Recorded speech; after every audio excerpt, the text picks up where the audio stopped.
今天是蘑菇大丰收啊，名副其实的采蘑菇。看到这儿，还有一种蘑菇，这个是大山里面的野生香菇，跟市场上的完全不一样啊，口感也不一样。它炖小鸡儿可是很香的，看到没有？这个是柞树，就是长野生猴头菇那种树，这个就是野生香菇。咱们给它采摘下来啊。看，正面是这样的，这个是背面，还有这底下也是啊，前面还有啊，看看。能不能看到？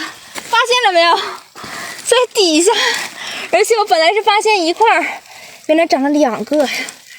看，大山里面的野生香菇炖小鸡儿超级香啊！这个，看背面是这样的，这些就是发现不及时，因为前几天下雨了，楼掉的咱就不要了。大山里面的野生香菇，再加上我今天一筐的收获，有鱼黄蘑、树鸡蘑啊，还有野生香菇。